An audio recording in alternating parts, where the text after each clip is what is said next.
please welcome Chris Miller and Philip Lord. I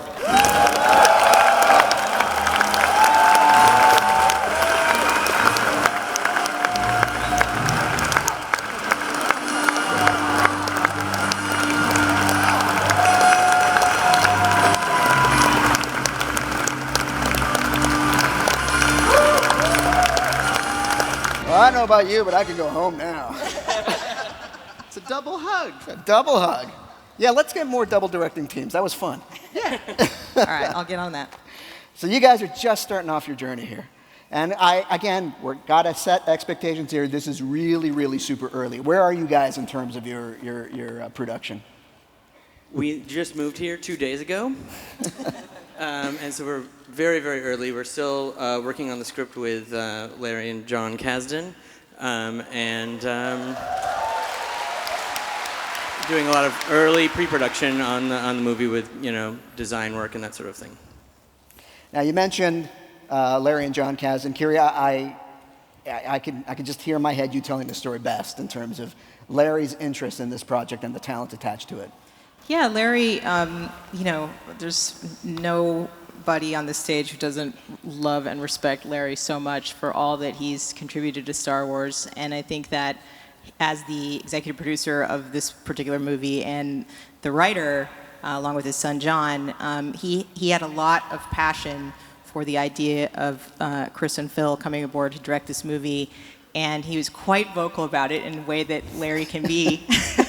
And really, I think, had a tremendous amount of belief in them and a feeling that they were just the right people to do this. And I think that that ended up being really meaningful to all of us as we went forward and put the whole thing together and made it happen. And now it's real and everybody's working together. It's pretty cool.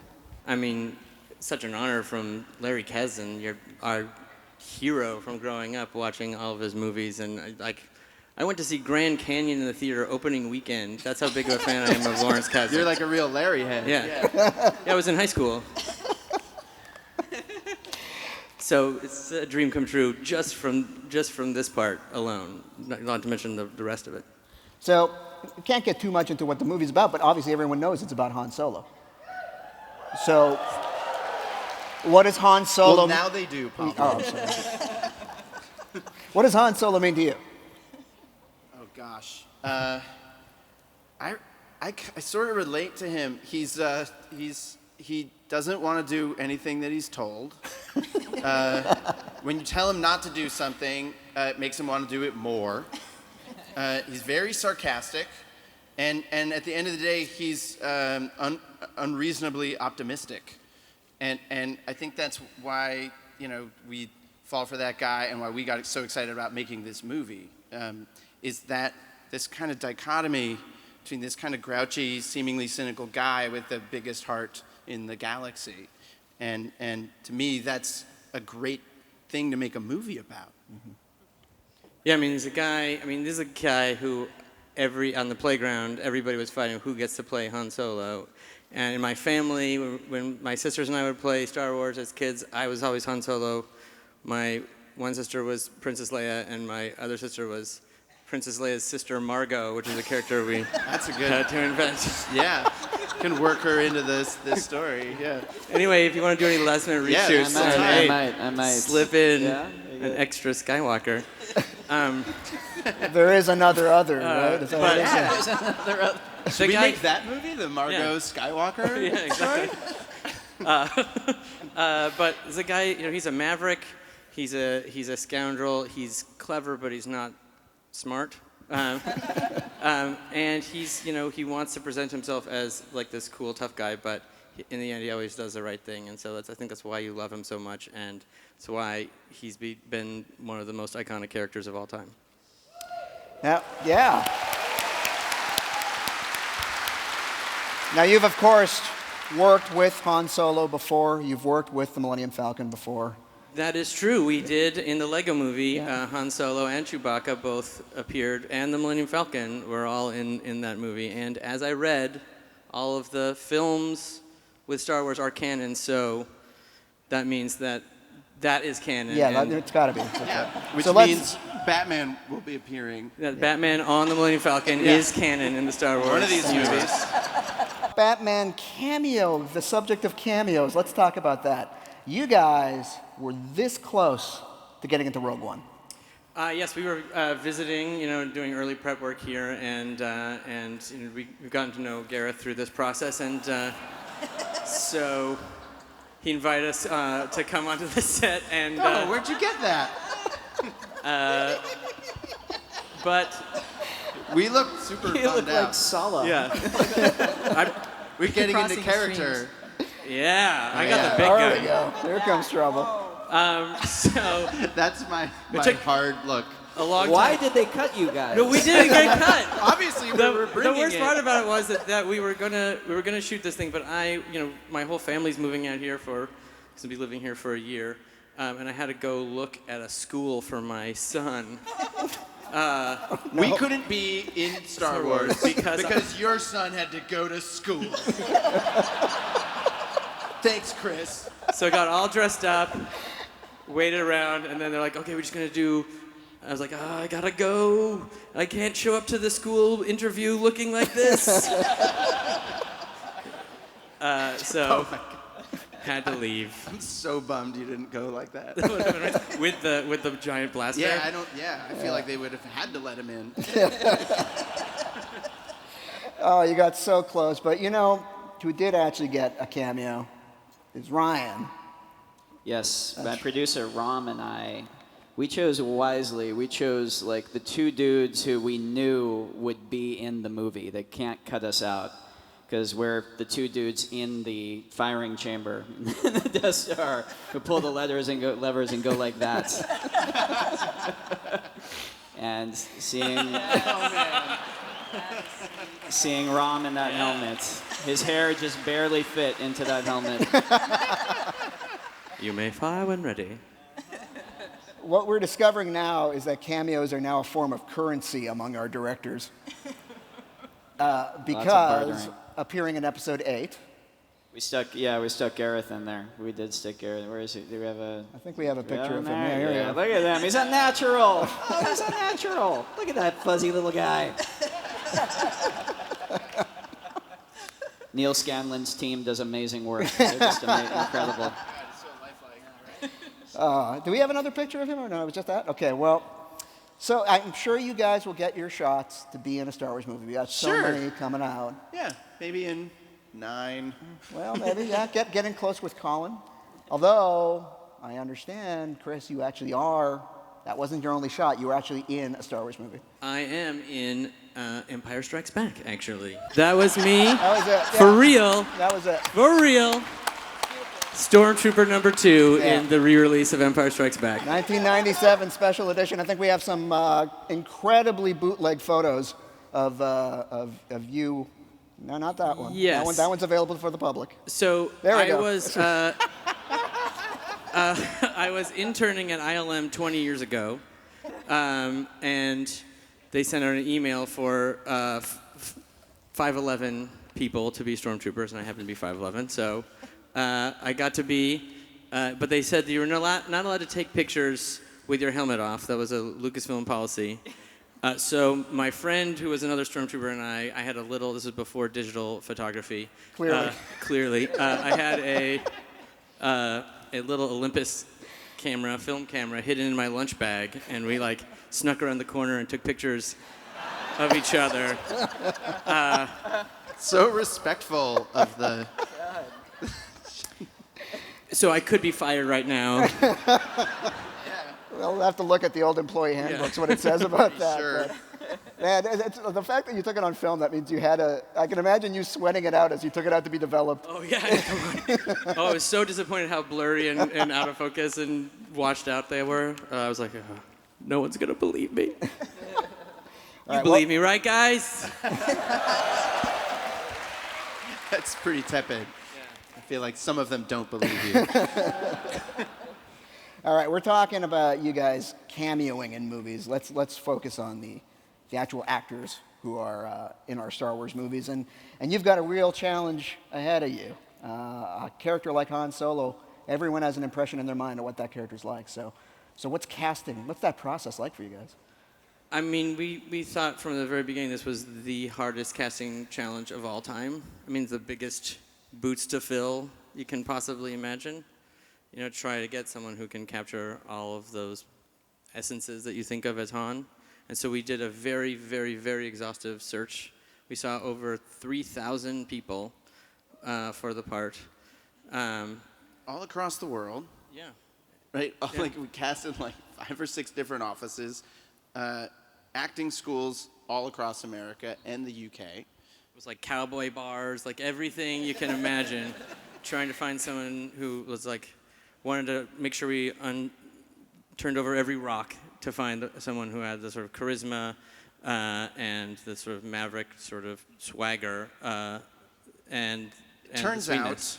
out that was a total waste of money because the person who got the part was the first person to audition. He was literally the first person to walk in the door.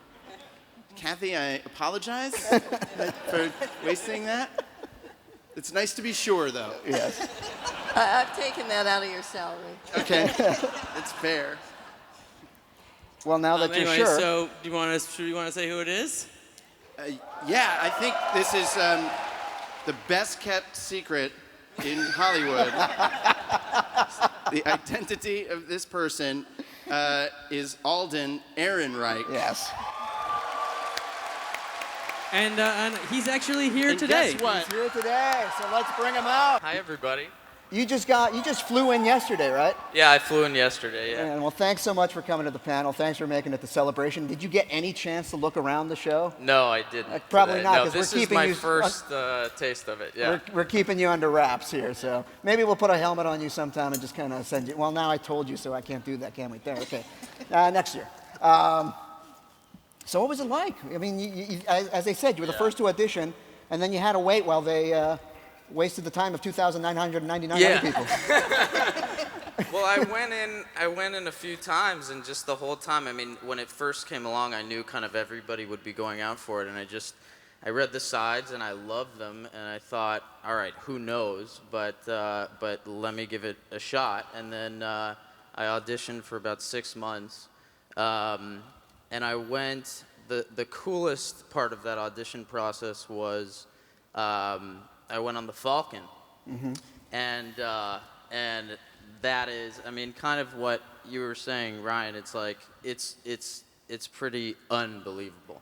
And you get there and you kind of have, as a kid, like this character especially, you play make-believe and you imagine, and you kind of imagine what it would be like. So when you get there, you're like, oh yeah, okay, here it is, you know?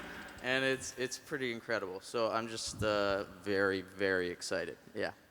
So you're screen testing aboard the Falcon because I imagine you're trying to see whether or not you have chemistry with Yeah. the Falcon. Yeah. Any other co-stars that you would screen test with? Yeah, Chewbacca, which is pretty incredible. I'd never acted with a Wookiee, so that's a whole different thing, which was it's amazing. And I had the blaster, and we did the whole kind of costume and everything, and it was awesome, yeah. Chris and Phil, you were telling me that there was something particular about Alden's reaction, or perhaps maybe lack of expected reaction, because you watched thousands of people do that first discovery of the Falcon and Chewbacca, and you saw a trend. But Oh, well, I mean, only the finalists made it onto the actual Falcon. oh, I see. All right. And Fair Chewbacca enough. wouldn't have put We wasted for- money, but not that Oh, much okay, money. good. But you would say that there was a commonality in that reaction, though, right? Yes, I mean, it's such a surreal experience for anybody to like, all right, walk on, here's the Millennium Falcon, here's this is the lounge, this is the cockpit, and here's a 7'3" giant talking bear man. And for everybody, it was like the first 20 minutes of like trying to shoot a screen test, everyone was just sort of like, We didn't even roll camera. We're just like, they need to get this out of their system. It's pretty neat. And what was your trick, Alden, to not do that, to not freeze up by Well, I mean, you're kind of so, it's like, there's something about it that just felt like so exciting that I think that was more exciting than it was nerve-wracking. Like actually being on the Falcon after having seen it for so long is just, yeah, it's pretty, you just kind of immediately go like, all right, cool, yeah. So who have you told? Well, this is kind of where everybody's gonna find out. The one person I did tell was my mom, but yeah, this is basically where everybody's gonna find out. Although people have been coming up to me and saying congratulations, and I kind of go like, That's a good response. Well, what was your mom's reaction? she's pretty thrilled. It's amazing with this, like with other roles I've gotten, people go like, wow, it's so exciting, and with this one, she was just like, what? You know, like it's so, and she actually just recently, she's moving out of the house I grew up in, and she just found the box of my Star Wars toys and all the Han Solo action figures I had, so she just sent me a picture of all of those, yeah. I think we have that photo. Do we have that photo? Do we? All right, well, we'll go. You can Here we imagine. go, here we I'm go. sure There we some go. people out here have that toy. You got yeah. Bosk too. Nice. I like the Tupperware that's in there. Yeah, I like the setting. That's pretty good. Oh, there it She's, is. Oh, cool. You got some Yeah. previs going on here. Yeah. Chris, Right, Phil. that's my mom's handwriting. If she wants to be first camera operator on this movie, you know. I love this because then you got the doubly good news of that you're in a Star Wars movie and your mom never threw out your Star Wars toys. Yeah, So that's right. that's an She's incredible development. maybe very across the board. disorganized. Yeah, that's true. All right, so where are you guys in terms of you said you guys just moved to London to start this process. I mean, when are cameras going to roll on this movie, you figure? Probably end of January, early February, right around then. So we've got a good 6 months of prep. There's a lot of sets to design and build, and characters and robots, droids, and aliens, and crazy creatures for Neil and his team to build. So it's a lot. There's a lot of prep work that goes into a movie like this. You can't just sort of like show up and be like, oh, we'll shoot at a Starbucks, And is this your first time working with a British crew? Yeah, we're really excited. I mean, we're using a lot of the same crew that were on Ryan's movie and Rogue One. We're sort of some from each camp, and they are the best in the business. So you can already tell from the people that we're working with that it's going to be a dream working with people as talented as this. So Ryan, having just completed your principal photography or being just that close to completing it, any words of advice after having worked for months with this British crew? How to keep them happy? How to listen, get the kids. most out of them? Tea. Oh yeah, give me Just some. them tea. Lay it on No, me, man. No, I'm kind of envious. Like being at the end of this, I kind of wish that we could just keep filming because I don't know. I mean, you said it. It's just like the best people in the business. It's amazing, and I'm really envious that you guys get to.